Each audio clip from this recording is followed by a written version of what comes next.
ലോകത്തിലെ തന്നെ ഏറ്റവും വലിയ എണ്ണ കയറ്റുമതി രാജ്യമായ റഷ്യയെ 2023 മുതൽ യൂറോപ്യൻ രാജ്യങ്ങൾ ആശ്രയിക്കുന്നില്ല.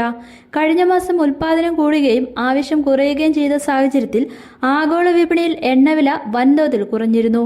ഇതോടെ പ്രതിസന്ധിയിലായത് റഷ്യയും സൗദി അറേബ്യയും ഉൾപ്പെടെയുള്ള കയറ്റുമതി രാജ്യങ്ങളാണ്. എന്നാൽ ഈ വേളയിൽ നേട്ടം കൊയ്യുകയായിരുന്നു ഇന്ത്യയും തുർക്കിയും.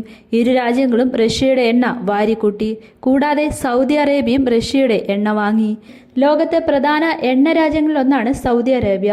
ഇവർ എന്തിനാണ് മറ്റൊരു രാജ്യത്ത് നിന്ന് എണ്ണ ഇറക്കുമതി ചെയ്യുന്നത് എന്ന ചോദ്യം സ്വാഭാവികമാണ്. റഷ്യയുടെ ഇന്ധന എണ്ണയ്ക്ക് വില കുറവാണ് എന്നത് എടുത്തു പറയേണ്ടതാണ്. മാത്രമല്ല, ചൂടുകാലമായതിനാൽ സൗദിയിൽ വൈദ്യുതി ഉൽപ്പാദനത്തിന് കൂടുതൽ എണ്ണ വേണ്ടതുമുണ്ട്. ഈ രണ്ട് കാര്യങ്ങൾ പരിഗണിച്ചാണ് സൗദി അറേബ്യ റഷ്യയിൽ നിന്ന് ഏപ്രിൽ മെയ് മാസങ്ങളിൽ ഇന്ധന എണ്ണ വാങ്ങിയത്. ഏപ്രിൽ വാങ്ങിയ അത്രയും എണ്ണ മെയ് മാസത്തിൽ റഷ്യയിൽ നിന്ന് സൗദി വാങ്ങിയിട്ടില്ല എന്നതും എടുത്തു പറയണം. എങ്കിലും 7 ലക്ഷം ടൺ സൗദി ഇറക്കുമതി ചെയ്തു. കഴിഞ്ഞ മാസം റഷ്യയിൽ നിന്ന് കൂടുതൽ ഇന്ധന എണ്ണ ഇറക്കിയ രാജ്യവും സൗദി അറേബ്യയാണ്. റഷ്യയുടെ ഇന്ധന എണ്ണ കൂടുതൽ വാങ്ങിയ രണ്ടാമത്തെ രാജ്യം ഇന്ത്യയാണ് എന്ന് LSEG ഡാറ്റകൾ ഉദ്ധരിച്ച് റോയിട്ടേഴ്സ് റിപ്പോർട്ട് ചെയ്തു.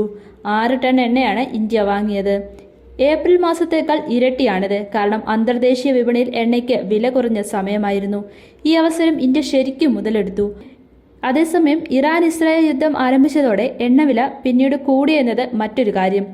യുദ്ധം തുടങ്ങിയതോടെ എണ്ണവിലയിലുണ്ടായ കുതിച്ചുവരൽ ഇന്ത്യയെ കാര്യമായി ബാധിക്കില്ല എന്നാണ് വിപണി നിരീക്ഷകർ പറയുന്നത്. കാരണം മുൻമാസങ്ങളിൽ ഇന്ത്യ ഉയർന്ന അളവിൽ വാങ്ങി സംഭരിച്ചിട്ടുണ്ട്. എന്നാൽ യുദ്ധം ദിവസങ്ങളോടെ തുടർന്നു പോവുകയാണെങ്കിൽ മറ്റു രാജ്യങ്ങളെ പോലെ ഇന്ത്യയും പ്രതിസന്ധിയിലാകും. തുർക്കിയും മെയ് മാസത്തിൽ വലിയ അളവിൽ ഇന്ധന എണ്ണ വാങ്ങി സൂക്ഷിച്ചിട്ടുണ്ട്.